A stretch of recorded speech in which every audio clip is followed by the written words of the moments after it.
सादर नमस्कार। जय श्री कृष्ण, जय श्री राधे।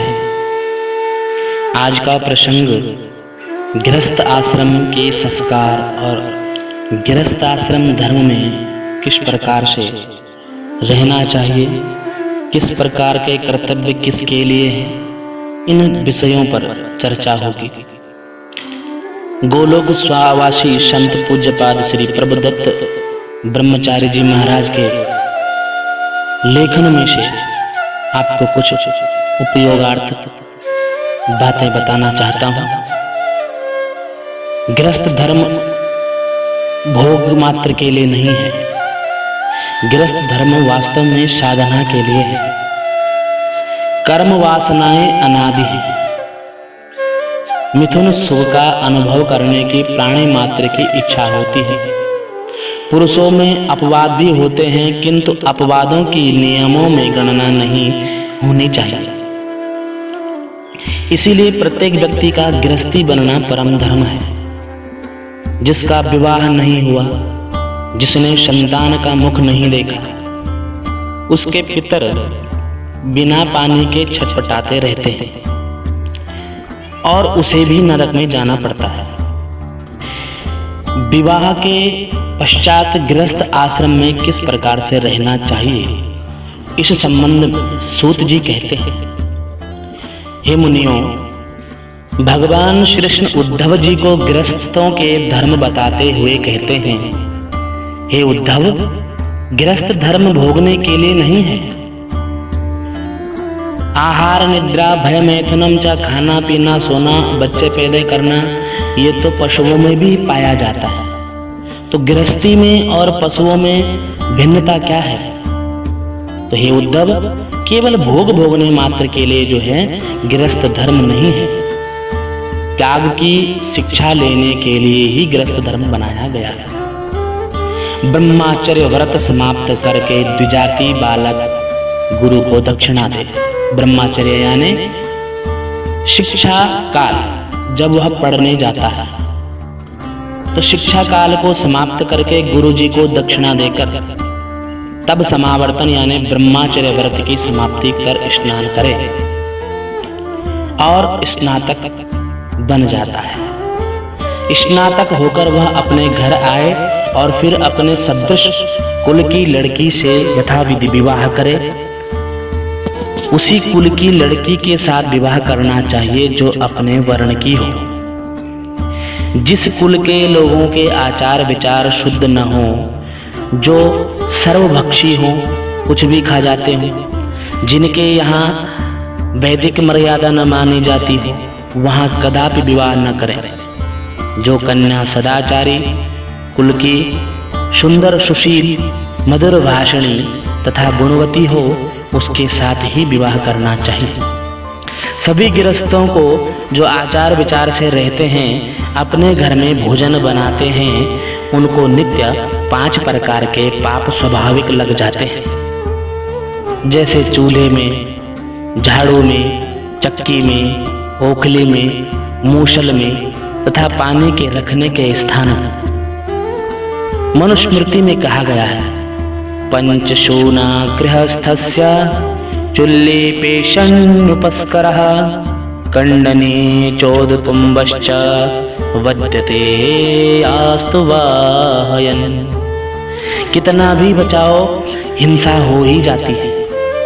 रोटी बना रहे हैं, लकड़ी में ही कोई जीव जंतु चला गया, कंडे में ही चला गया, कहाँ तक देखा जा सकता है। भोजन के समय कोई जीव जंतु मर गया, झाड़ू दे रहे हैं, उसी में बहुत से जीव मर जाते हैं। अन्न पीस रहे हैं, उसमें भी बहुत से घुनादि जीव पिस जाते हैं। बर्तन मल रहे हैं, धान कूट रहे हैं, कोई छिपा हुआ जीव रह गया, रगड़ से कूटने से मर गया। बर्तन रखने के स्थान पर जीव आ जाते हैं। पानी लेते समय, निकालते समय या पानी में ही जीवों की हिंसा हो जाती है। इन हिंसाओं से कोई कितना भी बचना चाहे, बच नहीं सकता। इन 5 दोषों की निवृत्ति के लिए 5 महायज्ञ नित्य करने चाहिए। वे 5 यज्ञ हैं। पहला ब्रह्म यज्ञ, दूसरा पितृ यज्ञ, तीसरा देव यज्ञ, चौथा भूत यज्ञ और पांचवा अतिथि यज्ञ। इन पांचों यज्ञों के करने से ऊपर युक्त 5 दोषों की निवृत्ति हो जाती है। तासा कर्मेण सर्वासां निष्कृत्यर्थं महर्षिभिः पंचक्लिप्ता महायज्ञा प्रत्यहं गृहमेधिनां। मनुस्मृति में कहा है, वेद का अध्ययन अध्यापन करना ये ब्रह्म यज्ञ है। तर्पण श्राद्ध ये पितृयज्ञ है। अग्निहोत्र रोज कुछ न कुछ यज्ञ करना ये देव यज्ञ है। बलि वैश्वदेव, भूत यज्ञ में बलि वैश्वदेव आता है, जिसमें गौग्रास हो गया, कुत्ते का ग्रास हो गया, ये सब भूतों के लिए अन्न निकाल देना भूत यज्ञ। और घर में जो भी अतिथि आए उसे सत्कार पूर्वक भोजन करा देना पांचवा अतिथि यज्ञ है। इन कार्यों को यथाशक्ति नित्य करना चाहिए। जो गृहस्थ अपने ही लिए भोजन बनाकर बिना भगवान को निवेदन किए खा लेता है, वह मानो पाप को ही खा जाता है। इसीलिए गृहस्थ को अपने ही निमित्त कभी भोजन नहीं बनाना चाहिए। जहाँ तक हो हिंसा से सदा बचते रहना चाहिए। बिना प्रयोजन वृक्षों की डाली को काटना नहीं चाहिए। गृहस्थ को ऋतुकाल के अतिरिक्त कभी भार्यागमन नहीं करना चाहिए। ऋतुकाल में भी धर्म भावना से गमन कर अपनी ही पत्नी में सदा संतुष्ट रहना चाहिए।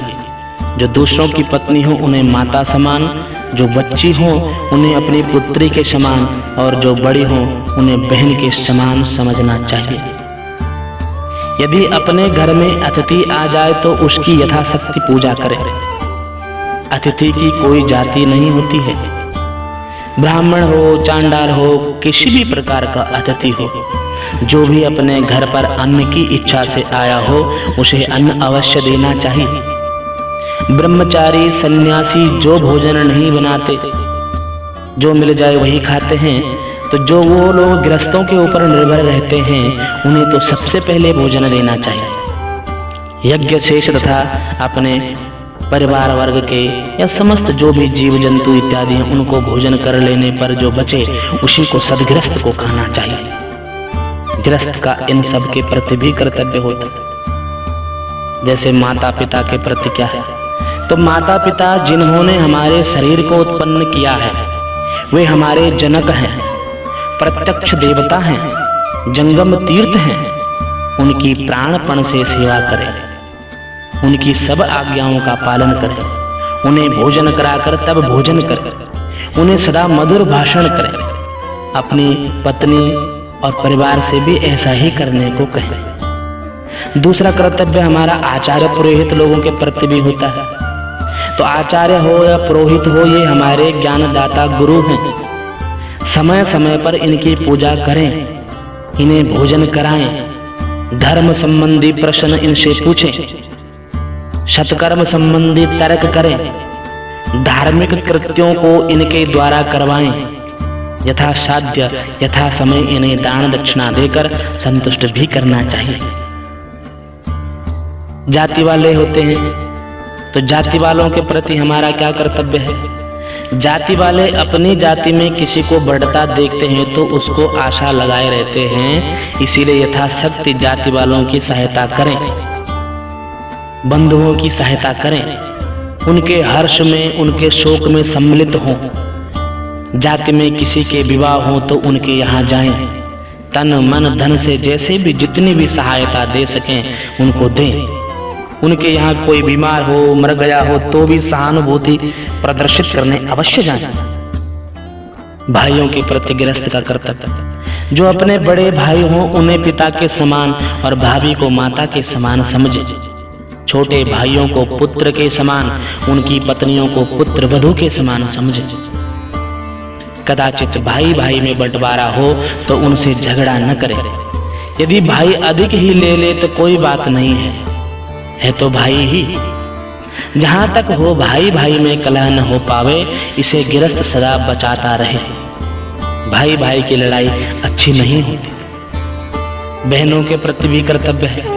बहन दया की पात्री है, सदा उसके प्रति दया के भाव रखें। उत्सव पर्वों पर उसे सम्मान के साथ बुलाएं और यथाशक्ति दान मान से उसका सदा सत्कार करते रहना चाहिए। पत्नी के प्रति भी कर्तव्य है।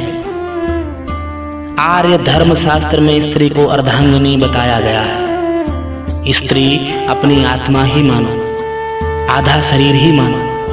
पुरुष स्वयं ही स्त्री के गर्भ से पुत्र रूप में पुनः उत्पन्न होता है, अतः उसकी जाया संज्ञा है। वह घर की स्वामिनी है, जो भी कार्य करे उसकी सम्मति से करें।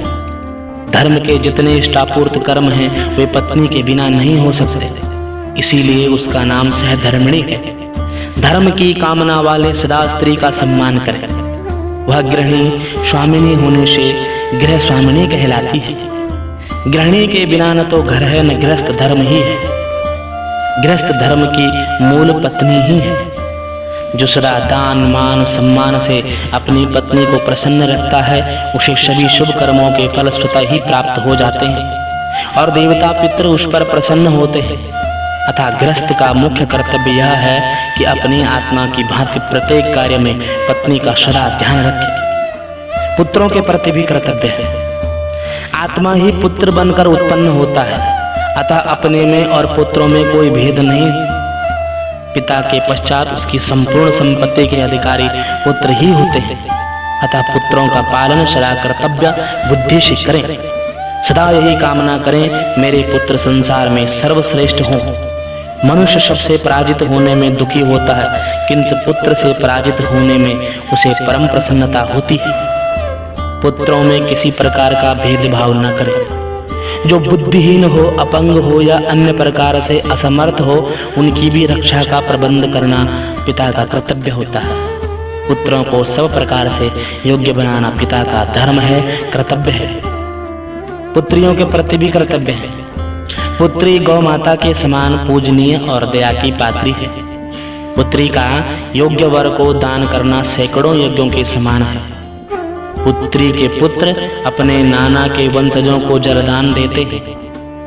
पुत्री का अधिकार जीवन भर लेने का होता है। विवाह के समय उसे भली भांति वस्त्राभूषणों से अलंकृत करके तथा समस्त गृहस्थोपयोगी वस्तुओं को शक्ति के अनुसार देकर विदा करें। पर्वों पर उसके यहाँ कुछ न कुछ सदा भेजते रहें। संबंधियों के प्रति भी कर्तव्य है। संबंधी दो प्रकार के होते हैं। एक तो स्वयं अपने जीने के लिए मान्य है, जैसे अपने ससुराल वाले, ननिहाल वाले, उनके यहाँ समय समय पर जाएं। वे जो प्रेम से दें उसे सदा स्वीकार करें। दूसरे जो अपने मान्य होते हैं, जिनके यहाँ अपनी बुआ, बहन, पुत्री या भतीजी आदि विवाही हों, उन मान्य संबंधियों का सदा सम्मान करें। उन्हें पर्वों पर स्मरण करें और यथाशक्ति दें। संबंधियों के संबंधियों से भी प्रेम का संबंध रखें। सर्वभूतों के प्रति भी कर्तव्य है। सर्वभूत किसे कहते हैं? चींटी से लेकर ब्रह्म पर्यंत सभी जीव गृहस्थ से कुछ न कुछ आशा रखते हैं। अतः यथाशक्ति सबका सम्मान करें। कोई भी घर पर भूखा आ जाए, उसको अन्न से, जल से, आसन से और कुछ न हो तो मधुर वाणी से ही सत्कार करें। यह कभी न सोचें कि हम तो निर्धन हैं, हम किसी का क्या सत्कार कर सकते हैं। बैठने को भूमि, पिलाने को पानी और हृदय को हर्षित कराने के लिए मधुर वाणी संसार में किसके पास नहीं है। अतिथि इन्हीं से परम संतुष्ट होता है। सभी का यथाशक्ति यथा सामर्थ्य सदा सत्कार करें। अपने द्वार से कोई अपूजित निराश होकर न लौटने पाए। चींटियों को भी कुछ अन्न दे दें, कुत्तों को भी डाल दें, जो खाएं उसी में से गोग्रास निकाल दें। चिड़ियाओं को जल रखें। सारांश यह है कि सदा देने की, दूसरों की सेवा करने की चेष्टा करते रहें। अन्य नियम ये भी है कि गृहस्थ जो भी कर्म करे भगवान की सेवा समझकर ही करे। मन में यही सोच ले, मेरे इस कार्य से सर्व अंतर्यामी प्रभु प्रसन्न होंगे। दूसरा, भागवती कथाओं को सदा महापुरुषों के मुख से नियम पूर्वक सुना करें। यदि कोई सुनाने वाला न हो तो स्वयं ही पढ़ ले। वह दिन व्यर्थ समझें जिस दिन भगवान और भगवान की कथाएं या भक्तों को कथाएं सुनने का अवसर न मिले। तीसरा, इस बात को सदा विचारता रहे कि ये स्त्री पुत्र घर परिवार मेरे नहीं है, भगवान ने मुझे निमित्त बना दिया है, यही सोचकर उनमें अधिक आसक्ति न रखे, केवल प्रयोजन भर उनसे संबंध रखे, भीतर से विरक्त बनने की चेष्टा करता रहे।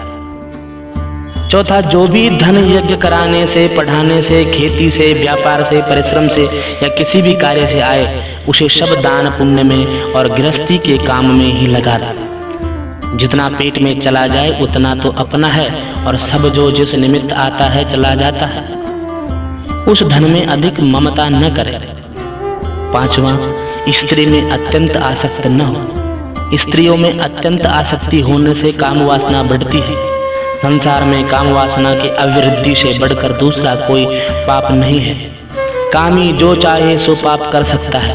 इसीलिए एकांत में काम वासनाएं स्त्री के अंगों का चिंतन न करके सदा परमात्मा की महिमा का चिंतन करते रहना चाहिए। गृहस्थ जो भी हवन, यज्ञ, श्राद्ध, तर्पण, बलि, वैश्वदेव, अन्नदान, अतिथि पूजन आदि करे, सब पर्व प्रीत्यर्थ ही करे।